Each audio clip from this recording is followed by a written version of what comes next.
ನಮಸ್ಕಾರ ಸ್ನೇಹಿತ ವಿದ್ಯಾರ್ಥಿನಿ ಬಂಧುಗಳೇ, ಈ ವಿಡಿಯೋದಲ್ಲಿ ತರಗತಿ 7 ಕ್ವಶ್ಚನ್ ಪೇಪರು ಇದಕ್ಕೆ ಉತ್ತರಗಳನ್ನು ವಿವರಿಸುತ್ತೇನೆ.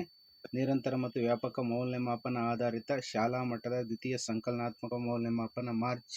ಇಲ್ಲಿ ಇಸ್ವಿನ ಬರೀಬೇಕಾಗ್ತದೆ. ಇಲ್ಲಿ ಇಸ್ವಿ 2026. ವಿಷಯ ಗಣಿತ. ಸಮಯ 1 ಗಂಟೆ 30 ನಿಮಿಷ. ಶಾಲೆ ಹೆಸರು ಇಲ್ಲಿ ನಿಮ್ಮ ಸ್ಕೂಲ್ನ ಹೆಸರು ಬರೀರಿ. ವಿದ್ಯಾರ್ಥಿ ಅಥವಾ ವಿದ್ಯಾರ್ಥಿನಿ ಹೆಸರು ನಿಮ್ಮ ಹೆಸರಿನಲ್ಲಿ ಬರೀರಿ. ಕ್ರಮ ಸಂಖ್ಯೆ ನಿಮ್ಮ ಅಟೆಂಡೆನ್ಸ್ನಲ್ಲಿರುವಂಥ ರಿಜಿಸ್ಟರ್ ನಂಬರ್ನ ಬರೆಯಿರಿ. ಇಲ್ಲಿ ಪರೀಕ್ಷೆ ನಡೆದ ದಿನಾಂಕವನ್ನು ಬರೆಯಿರಿ. ಒಟ್ಟು ಅಂಕಗಳು 40. ಪಡೆದ ಅಂಕಗಳು ಇಲ್ಲಿ ಹಾಕ್ತಾರೆ. ಯಾರು ನಿಮ್ಮ ಪ್ರಶ್ನೆ ಪತ್ರಿಕೆಯನ್ನು ಕರೆಕ್ಷನ್ ಮಾಡ್ತಾರೆ ಅವರು ಇಲ್ಲಿ ಹಾಕ್ತಾರೆ. ಪಡೆದ ಗ್ರೇಡ್ ನೋಟ್ಸ್ ಅವರು ಹಾಕ್ತಾರೆ. ಮೇಲ್ವಿಚಾರಕರ ಸಹಿಯೇ ದಿನಾಂಕ. ಇಲ್ಲಿ ಯಾರು ಎಕ್ಸಾಮಿನ ದಿವಸ ಸೂಪರ್ವೈಸರ್ ಆಗಿರ್ತಾರೆ ಅವರು ಸೈನ್ ಮಾಡ್ತಾರೆ. ಈಗ ನಾವು ವಿಡಿಯೋವನ್ನು ಸ್ಟಾರ್ಟ್ ಮಾಡೋಣ. ಸ್ಟಾರ್ಟ್ ಮಾಡೋದಕ್ಕಿಂತ ಮುನ್ನ ನಮ್ಮ ಯೂಟ್ಯೂಬ್ ಚಾನಲ್ನ ಸಬ್ಸ್ಕ್ರೈಬ್ ಮಾಡ್ಕೊಳ್ಳೋಣ ಮರೆಯಬೇಡಿ. ಪ್ರಶ್ನೆ ಸಂಖ್ಯೆ 1, ಕ್ವಶನ್ ನಂಬರ್ 1. ಈ ಕೆಳಗೆ ನೀಡಿರುವ ಘಾತಾಂಕಕ್ಕೆ ಸಂಬಂಧಿಸಿದಂತೆ ಪಟ್ಟಿ ಆಗೆ ಬಾ ಅನ್ನು ಜೋಡಿಸಿ. 1 ಅಂಕ 5 ಪ್ರಶ್ನೆಗಳು. 1 × 5 = 5 ಮಾರ್ಕ್ಸ್. ಆ ಪಟ್ಟಿ 1 ಎ ಘಾತಾಂಕ m × ಎ ಘಾತಾಂಕ n. 2 ಎ ಘಾತಾಂಕ 0. 3 7 ಘಾತಾಂಕ 3. 4 ಎ ಘಾತಾಂಕ m × ಬಿ ಘಾತಾಂಕ m. 5 ಎ ಘಾತಾಂಕ m ಹೋಲ್ ಸ್ಕ್ವೇರ್ n. ಬಾ ಪಟ್ಟಿ 1 7 × 7 × 7 a plus B whole m ಘಾತಾಂಕ a ಘಾತಾಂಕ m × n a ಘಾತಾಂಕ m ಪ್ಲಸ್ n. ಉತ್ತರಗಳನ್ನು ಜೋಡಿಸೋಣ. ಒಂದನೇದಕ್ಕೆ a ಘಾತಾಂಕ m × a ಘಾತಾಂಕ n. ಇದಕ್ಕೆ ಉತ್ತರ a ಘಾತಾಂಕ m ಪ್ಲಸ್ n. ಎರಡನೆಯದು a ಘಾತಾಂಕ 0 ಇದೆ. 0 ಅಂದರೆ ನಾವು 1 ಅಂತ ಗಮನಿಸ್ಕೋಬೇಕು. ಉತ್ತರ 1. 3 7 ಘಾತಾಂಕ 3. ಇದಕ್ಕೆ ಉತ್ತರ 7 × 7 × 7. 4 ಎ ಘಾತಾಂಕ m × ಬಿ ಘಾತಾಂಕ m. ಇದಕ್ಕೆ ಉತ್ತರವನ್ನು ನೋಡೋಣ. a × b whole square m ಘಾತಾಂಕ. 5 ಎ ಘಾತಾಂಕ m ಹೋಲ್ ಸ್ಕ್ವೇರ್ n. ಇದಕ್ಕೆ ಸರಿಯಾದ ಉತ್ತರ a ಘಾತಾಂಕ m × n. ಪ್ರಶ್ನೆ ಸಂಖ್ಯೆ 2, ಕ್ವಶನ್ ನಂಬರ್ 2. ಈ ಕೆಳಗಿನ ಪ್ರಶ್ನೆಗಳಿಗೆ ಸರಿಯಾದ ಉತ್ತರವನ್ನು ಆರಿಸಿ ಬರೆಯಿರಿ. 1 ಅಂಕ 4 ಪ್ರಶ್ನೆಗಳು. 1 × 4 = 4 ಮಾರ್ಕ್ಸ್. 6ನೇ ಪ್ರಶ್ನೆ ಇಲ್ಲದಿದೆ. 5 ರಿಂದ 6 ಈಗ ಕಂಟಿನ್ಯೂ ಆಗಿದೆ. ಈ ದಶಮಾಂಶ 0.07 ಅನ್ನು ಶೇಕಡದಲ್ಲಿ ಬರೆದಾಗ ಡ್ಯಾಶ್ ಆಗುತ್ತದೆ. ಇಲ್ಲಿ 4 ಆಯ್ಕೆಗಳಿದ್ದಾವೆ. ಆಯ್ಕೆ ಎ %70, ಆಯ್ಕೆ ಬಿ %7, ಆಯ್ಕೆ ಸಿ %0.7, ಆಯ್ಕೆ ಡಿ %0.07. ಇದಕ್ಕೆ ಸರಿಯಾದ ಉತ್ತರ ಆಯ್ಕೆ ಬಿ %7. ಇಲ್ಲಿ ಬಾಕ್ಸಲ್ಲಿ ಬಿ ಅಂತ ಬರೀರಿ. ಇಲ್ಲಿ 7% ಅಂತ ಬರೀರಿ. 7% ಅಂತ ಬರೀರಿ. ಪ್ರಶ್ನೆ ಸಂಖ್ಯೆ 7. ಭಾಗಲಬ್ಧ ಸಂಖ್ಯೆಗಳನ್ನು ಡ್ಯಾಶ್ ರೂಪದಲ್ಲಿ ವ್ಯಕ್ತಪಡಿಸುತ್ತೇವೆ. ಆಯ್ಕೆಗಳು A P plus Q, B P minus Q, C P over Q, D P into Q. ಇದಕ್ಕೆ ಸರಿಯಾದ ಉತ್ತರ ಆಯ್ಕೆ ಸಿ ಪಿ ಓವರ್ ಕ್ಯೂ. ಇಲ್ಲಿ ಸಿ ಅಂತ ಆಯ್ಕೆಯನ್ನು ಬರೀರಿ. ಉತ್ತರ ಬಾಕ್ಸಲ್ಲಿ ಪಿ ಓವರ್ ಕ್ಯೂ ಅಂತ ಇಲ್ಲಿ ಬರೀರಿ. 8ನೇ ಪ್ರಶ್ನೆ. ತ್ರಿಭುಜದ ಪಾದ ಮತ್ತು ಎತ್ತರ ಕ್ರಮವಾಗಿ 8 ಸೆಂಟಿಮೀಟರ್ ಮತ್ತು 4 ಸೆಂಟಿಮೀಟರ್ ಆಗಿದ್ದರೆ ಅದರ ವಿಸ್ತೀರ್ಣವು ಎಷ್ಟು ವಿಸ್ತೀರ್ಣ? ಆಯ್ಕೆಗಳನ್ನು ಗಮನಿಸೋಣ ಡಿಯರ್ ಸ್ಟೂಡೆಂಟ್ಸ್. ಆಯ್ಕೆ ಎ 32 ಚದರ ಸೆಂಟಿಮೀಟರ್, ಆಯ್ಕೆ ಬಿ 8 ಚದರ ಸೆಂಟಿಮೀಟರ್, ಆಯ್ಕೆ ಸಿ 16 ಚದರ ಸೆಂಟಿಮೀಟರ್, ಆಯ್ಕೆ ಡಿ 64 ಚದರ ಸೆಂಟಿಮೀಟರ್. ಇದಕ್ಕೆ ಸರಿಯಾದ ಉತ್ತರ ಆಯ್ಕೆ ಸಿ 16 ಚದರ ಸೆಂಟಿಮೀಟರ್. ಇಲ್ಲಿ ಉತ್ತರದ ಬಾಕ್ಸಲ್ಲಿ ಸಿ ಬರೀರಿ. ಇಲ್ಲಿ 16 ಸೆಂಟಿಮೀಟರ್ ಅಂತ ಬರೀರಿ. 9ನೇ ಪ್ರಶ್ನೆ. 5² × 5³ ರ ಮೌಲ್ಯವು ಎಷ್ಟಾಗ್ತದೆ ನಾವು ನೋಡಬೇಕಾಗ್ತದೆ. ಆಯ್ಕೆಗಳನ್ನು ಗಮನಿಸೋಣ.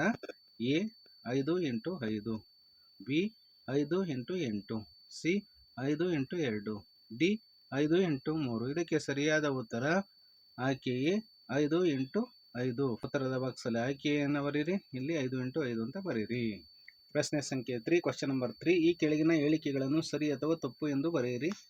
ಒಂದು ಪ್ರಶ್ನೆಗೆ 4 ಅಂಕಗಳು. 1 × 4 = 4 ಮಾರ್ಕ್ಸ್. 10ನೇ ಪ್ರಶ್ನೆ.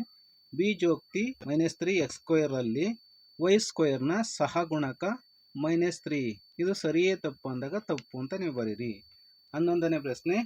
ಸ್ಥಿರ ಪದದ ಡಿಗ್ರಿ 0 ಆಗಿದೆ. ಇದು ಸರಿಯಾಗಿದೆ ತಪ್ಪಾಗಿದೆ ಅಂತ ನಾವು ಗಮನಿಸಿದಾಗ ಸರಿ ಉತ್ತರ. 12ನೇ ಪ್ರಶ್ನೆ. ಒಂದು ಬೀಜಗಣಿತದ ಅಭಿವ್ಯಕ್ತಿಯಾಗಿದೆ. ಸರಿಯಾ ತಪ್ಪ ಅಂತ ನಾವು ನೋಡಿದಾಗ ಸರಿಯಾಗಿ ಇದಕ್ಕೆ ಉತ್ತರ. 13ನೇ ಪ್ರಶ್ನೆ. x + y + 5x ಎಂಬ ಅಭಿವ್ಯಕ್ತಿಯು ಒಂದು ತ್ರಿಪದೋಕ್ತಿಯಾಗಿದೆ. ಇದು ತಪ್ಪಾಗಿದೆ. ತಪ್ಪು ಅಂತ ನೀವು ಬರೀರಿ. ಪ್ರಶ್ನೆ ಸಂಖ್ಯೆ 4, ಕ್ವಶನ್ ನಂಬರ್ 4. ಈ ಕೆಳಗಿನ ಪ್ರಶ್ನೆಗಳಿಗೆ ಉತ್ತರಿಸಿ. 2 ಅಂಕಗಳು. 7 ಪ್ರಶ್ನೆಗಳಿರ್ತವೆ. 2 × 7 = 14 ಮಾರ್ಕ್ಸ್. 14ನೇ ಪ್ರಶ್ನೆ. 500 ಕಿಲೋಮೀಟರ್ನ 40% ಲೆಕ್ಕ ಹಾಕಿ ನೀವು ಕೌಂಟ್ ಮಾಡಬೇಕಾಗ್ತದೆ. ಉತ್ತರವನ್ನು ಗಮನಿಸೋಣ. 500 ಇಂಟು ಇಲ್ಲಿ 40 ಅಂತ ಇದೆಯಲ್ಲ, 40/100 ಇಲ್ಲಿ 100 ಅಂತ ನಾವು ತಗೋಬೇಕಾಗ್ತದೆ. Equals 5 into 40 equals 200. ಉತ್ತರ 200 ಕಿಲೋಮೀಟರ್ ಆಗ್ತದೆ. 15ನೇ ಪ್ರಶ್ನೆ. ಒಂದು ಸ್ಥಳೀಯ ಕ್ರಿಕೆಟ್ ತಂಡವು ಒಂದು ಋತುವಿನಲ್ಲಿ 20 ಪಂದ್ಯಗಳನ್ನು ಆಡಿತು. ಅದರಲ್ಲಿ ಶೇಕಡ 25ರಷ್ಟು ಗೆದ್ದಿತು. ಅವರು ಎಷ್ಟು ಪಂದ್ಯಗಳನ್ನು ಗೆದ್ದರು? ಮ್ಯಾಚ್ಗಳನ್ನ ಎಷ್ಟು ಗೆದ್ದರು ಅಂತ ನಾವು ಲೆಕ್ಕವನ್ನು ಮಾಡಬೇಕಾಗ್ತದೆ ಮಕ್ಕಳೇ. ಉತ್ತರ ಈಕ್ವಲ್ಸ್ 20-25%. ಇಲ್ಲಿ 20 ಪಂದ್ಯ 25% ಗೆದ್ದಿರೋದು. ಅರ್ಥ ಆಯ್ತಾ? ಈಕ್ವಲ್ಸ್ ತಗೊಳ್ಳಿ. ಇಲ್ಲಿ 20 ಇಂಟು 25/100 ಈಕ್ವಲ್ಸ್ 20/4 ಈಕ್ವಲ್ಸ್ 5 ಬರ್ತದೆ. ಇದನ್ನು ಭಾಗಿಸಿದಾಗ ಉತ್ತರ ಅವರು 5 ಪಂದ್ಯಗಳನ್ನು ಗೆದ್ದರು ಅಂತ ನೀವು ಬರಿಬೇಕಾಗ್ತದೆ. 16ನೇ ಪ್ರಶ್ನೆ. ಸಂಕ್ಷೇಪಿಸಿ.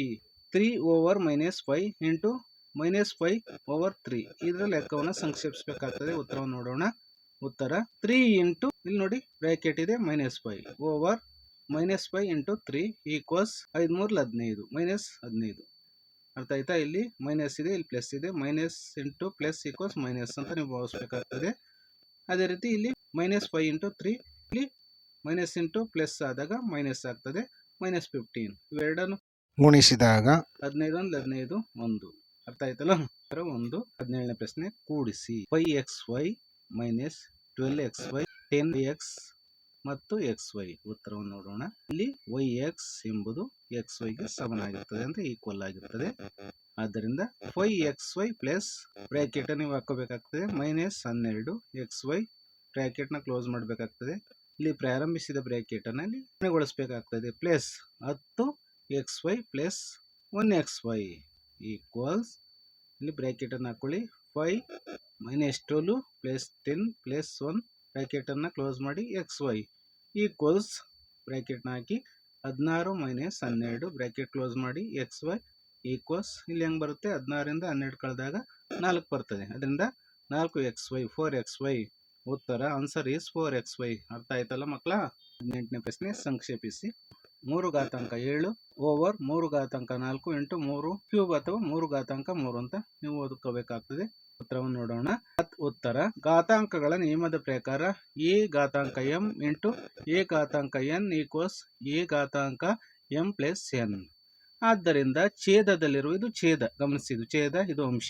ಛೇದದಲ್ಲಿರುವ 3/4 ಇಂಟು 3/3 ಈಕ್ವಲ್ಸ್ 4 ಪ್ಲಸ್ 3 ಈಕ್ವಲ್ಸ್ 3/7 ಆಗುತ್ತದೆ. ಆದ್ದರಿಂದ ಇಲ್ಲಿ ನೀವು 3/7 ಓವರ್ 3/7 ಈಕ್ವಲ್ಸ್ 1 ಇವೆರಡನ್ನೂ ಸಹ ನೀವು ಗುಣಿಸಿದಾಗ 1 ಬರ್ತದೆ. ಆನ್ಸರ್ ಉತ್ತರ 1. Answer is 1. 19ನೇ ಪ್ರಶ್ನೆ. ಒಂದು ಕೇಂದ್ರದ ಸುತ್ತ 60 ಡಿಗ್ರಿ ತಿರುಗಿದ ನಂತರ ಆಕೃತಿ ಅದರ ಮೂಲ ಸ್ಥಾನದಂತೆಯೇ ಕಾಣುತ್ತದೆ. ಆಕೃತಿಗೆ ಇದು ಬೇರೆ ಯಾವ ಕೋನಗಳಲ್ಲಿ ಸಂಭವಿಸುತ್ತದೆ ಅಂತ ಪ್ರಶ್ನೆ ಇದೆ. ಉತ್ತರವನ್ನು ಗಮನಿಸೋಣ ಮಕ್ಕಳೇ. ಉತ್ತರ ಯಾವುದೇ ಆಕೃತಿಯು 60 ಡಿಗ್ರಿ ತಿರುಗಿದಾಗ ಮೂಲ ರೂಪಕ್ಕೆ ಬಂದರೆ ಅದು 60 ಡಿಗ್ರಿಯ ಪ್ರತಿ ಗುಣಕಗಳಲ್ಲಿಯೂ ಅಂದ್ರೆ ಮಲ್ಟಿಪ್ಲೈಸ್ ಅದೇ ರೀತಿ ಕಾಣುತ್ತದೆ. ಉತ್ತರ ಇಲ್ಲಿ ಗಮನಿಸಿ 120. 60 ಇಂಟು 60 120. ಗಮನಿಸಿ ಇಲ್ಲಿ 60 ಆಗಿ ಬರ್ತದೆ, 180 ಇಲ್ಲಿ 60 ಆಗಿ ಬರ್ತದೆ, 240 ಆಗ್ತದೆ. ಇಲ್ಲೂ ಸಹ 60 ಆಗಿ ಬರ್ತದೆ, 300 ಆಗ್ತದೆ. ಮತ್ತು ಇಲ್ಲಿ 60 ಆಗಿ ಬರ್ತದೆ, ಅದರಿಂದ 360 ಡಿಗ್ರಿ ಆಗ್ತದೆ. ಗಮನಿಸಿದ್ರಲ್ಲ, ಸುಲಭವಾದ ಉತ್ತರ ಇದು. 20ನೇ ಪ್ರಶ್ನೆ. ಒಂದು ಆಯತದ ಆಯಾಮಗಳು 5 ಸೆಂಟಿಮೀಟರ್ 3 ಸೆಂಟಿಮೀಟರ್ ಮತ್ತು 2 ಸೆಂಟಿಮೀಟರ್. ಈ ಆಯತದ 3 ವಿಭಿನ್ನ ಐಸೋಮೆಟ್ರಿಕ್ ರೇಖಾಚಿತ್ರಗಳನ್ನು ಬರೆಯಿರಿ. ಐಸೋಮೆಟ್ರಿಕ್ ರೇಖಾಚಿತ್ರಗಳನ್ನು ಚುಕ್ಕಿಗಳಿರುವ ಹಾಳೆಯ ಮೇಲೆ ಅಂದ್ರೆ ಸೆಮೆಟ್ರಿಕ್ ಡಾಟ್ ಪೇಪರ್ ನಲ್ಲಿ ನೀವು ಬಿಡಿಸಬೇಕಾಗ್ತದೆ. ನೀವು ಆಯತದ ಉದ್ದ, ಅಗಲ ಮತ್ತು ಎತ್ತರವನ್ನು ಅದಲು ಬದಲು ಮಾಡಿ ಅಂದ್ರೆ ಚೇಂಜ್ ಮಾಡಿ 3 ಚಿತ್ರಗಳನ್ನು ಬಿಡಿಸಬಹುದು. ಗಮನಿಸಿ ಇಲ್ಲಿ 1 = 5, b = 3, h = 2, ಎರಡನೇದು l = 3, b = 2, h = 5, ಮೂರನೇದು l = 2, b = 5, h = 3. ಈ ರೀತಿ 3 ಚಿತ್ರಗಳನ್ನು ನೀವು ಬಿಡಿಸಬಹುದು ಮಕ್ಕಳೇ. ಇದನ್ನ ಗಮನಿಸಿ. ಪ್ರಶ್ನೆ ಸಂಖ್ಯೆ 5, ಕ್ವೆಶ್ಚನ್ ನಂಬರ್ 5. ಈ ಕೆಳಗಿನ ಪ್ರಶ್ನೆಗಳಿಗೆ ಉತ್ತರಿಸಿ. 3 ಪ್ರಶ್ನೆಗಳು 9 ಅಂಕಗಳು. 3 × 3 = 9 ಮಾರ್ಕ್ಸ್. 2 ಪ್ರಶ್ನೆಗಳಿದ್ದಾವೆ, ಗಮನಿಸಿ. 11ನೇ ಪ್ರಶ್ನೆ. ಮೌಲ್ಯವನ್ನು ಕಂಡುಹಿಡಿಯಿರಿ. -1/8 ಪ್ಲಸ್ 3/4. ಇಲ್ಲಿ 2 ಆಯ್ಕೆಗಳಿದ್ದಾವೆ ಅಂದ್ರೆ ಇದು ಮತ್ತು ಇದು ಆಯ್ಕೆಗಳು. ಮೊದಲನೇಗೆ ಆಯ್ಕೆ 1 ಇದು. -1/8 plus 3/4 equals -1/8 plus 3 × 2/4 4 into 2 equals -1 ಅಂದರೆ ಇಲ್ಲಿ 6 ಹೆಂಗೆ ಬರ್ತದೆ ಅಂದರೆ 3 ಇಂಟು 2 3 7 6 ಇಲ್ಲಿ ಬರಿಬೇಕಾಗ್ತದೆ. ಹಾಗೆ 4 ಇಂಟು 2 8 ಇಲ್ಲಿ ಬರಿಬೇಕಾಗ್ತದೆ. ಅರ್ಥ ಆಯ್ತಲ್ಲ. ಈಕ್ವಲ್ಸ್ -1 ಪ್ಲಸ್ 6 ಓವರ್ 8 ಈಕ್ವಲ್ಸ್ ಇಲ್ಲಿ ಮೈನಸ್ ಇಂಟು ಪ್ಲಸ್ ನಾವು ಗಮನಿಸಿದಾಗ ಇಂಟು ಪ್ಲಸ್ ಮಾಡಿದಾಗ ಇಲ್ಲಿ ಮೈನಸ್ ಬರ್ತದೆ. ಅದರಿಂದ 6ರಿಂದ 1 ನೀವು ಕಳಿಬೇಕಾಗ್ತದೆ. 5 ಬರ್ತದೆ ಉತ್ತರ. ಈಗ 8 ಹಾಗೆ ಬರ್ತದೆ. ಉತ್ತರ 5 ಓವರ್ 8. ಅರ್ಥ ಆಯ್ತಲ್ಲ. ಹೀಗೆ ಆಯ್ಕೆ ಇದು ಈ ಮೌಲ್ಯದ ಪ್ರಶ್ನೆಗೆ ಉತ್ತರವನ್ನು ಗಮನಿಸೋಣ. ಆಯ್ಕೆ 2 ಅಂತ ಇದೆ. -3 ಓವರ್ 8 -7 ಓವರ್ 11 ಈಕ್ವಲ್ಸ್ 8 ಮತ್ತು 11ರ ಲಾಸ ಅಂದರೆ LCM ಈಕ್ವಲ್ಸ್ 88 ಆಗ್ತದೆ. Equals -3 into 11 over 8 into 11 -7 into 8 over 11 into 8 equals -33 ಅಂದರೆ 11 33 88 ಇದು.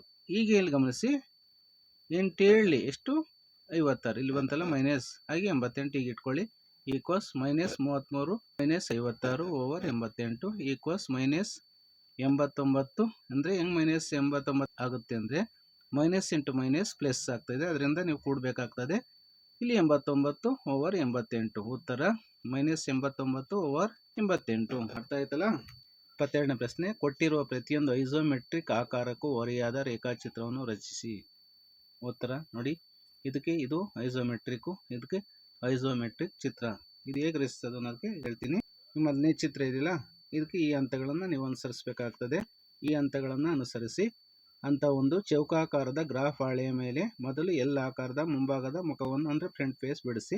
ಹಂತ 2 ಮೂಲೆಗಳಿಂದ ಹಿಂದಕ್ಕೆ ಹೋಗುವಂತೆ ಓರೆಯಾದ ಸಮಾನಾಂತರ ರೇಖೆಗಳನ್ನು ಎಳೆಯಿರಿ. ಹಂತ 3 ಈ ರೇಖೆಗಳನ್ನು ಸೇರಿಸಿ ಚಿತ್ರವನ್ನು ಪೂರ್ಣಗೊಳಿಸಿ. ಈ ರೀತಿ ಈ ಚಿತ್ರವನ್ನು ಮಾಡಬೇಕಾಗ್ತದೆ.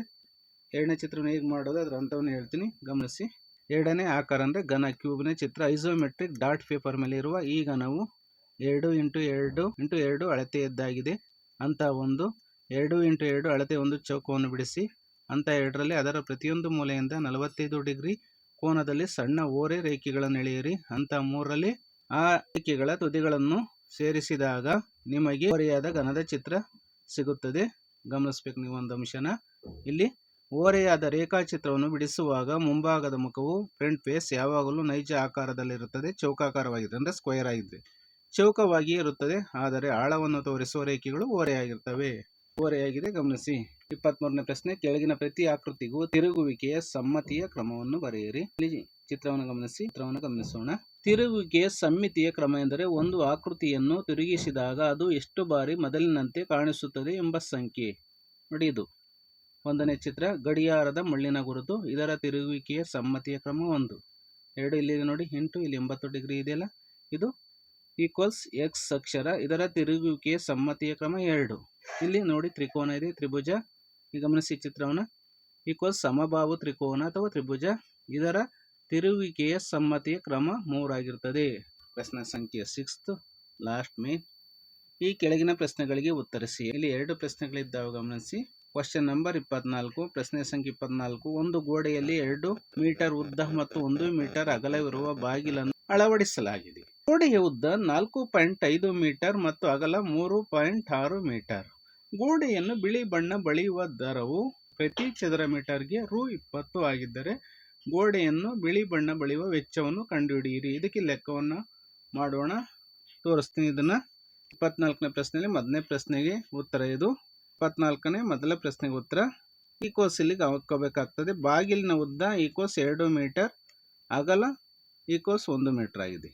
ಈಕ್ವಲ್ಸ್ ನೆಕ್ಸ್ಟ್ ಸ್ಟೆಪ್ಪಲ್ಲಿ ಗೋಡೆಯ ಉದ್ದ ಈಕ್ವಲ್ಸ್ 4.5 ಮೀಟರ್ ಇದೆ. ಇಲ್ಲಿ ನೋಡಿ 4.5 ಮೀಟರ್ ಕೊಟ್ಟಿದ್ದಾನೆ. ಅಗಲ ಈಕ್ವಲ್ಸ್ 3.6 ಮೀಟರ್ ಇದೆ. ಇಲ್ಲಿ ಕೊಟ್ಟಿದ್ದಾನಲ್ಲ, ಗಮನಿಸಿ ಪ್ರಶ್ನೆಯಲ್ಲಿ. ಈಕ್ವಲ್ಸ್ ಬಣ್ಣ ಬಳಿಯುವ ದರ ಈಕ್ವಲ್ಸ್ ಪ್ರತಿ ಚದರ ಮೀಟರ್ಗೆ ರೂ. 20 ಇಲ್ಲಿ ಕೊಟ್ಟಿದ್ದಾನೆ. ಈಗ ನಾವು ಲೆಕ್ಕವನ್ನು ಮಾಡೋಣ. ಅಂತ ಸ್ಟೆಪ್ 1 ಅಲ್ಲಿ ಬಾಗಿಲಿನ ವಿಸ್ತೀರ್ಣ equals X into 2 into 1 equals 2. ಹಂತ 2 ಗೋಡೆಯ ವಿಸ್ತೀರ್ಣ equals x equals 4.5 into 3.6 equals ಇವೆರಡನ್ನು ಗುಣಿಸಿದಾಗ 16.2 ಉತ್ತರ ಬರ್ತದೆ. ಹಂತ 3 ಬಣ್ಣ ಬಳಿಯಬೇಕಾದ ಗೋಡೆಯ ವಿಸ್ತೀರ್ಣ ಎಷ್ಟು ಅನ್ನೋದನ್ನು ನಾವು ಗಮನಿಸೋಣ.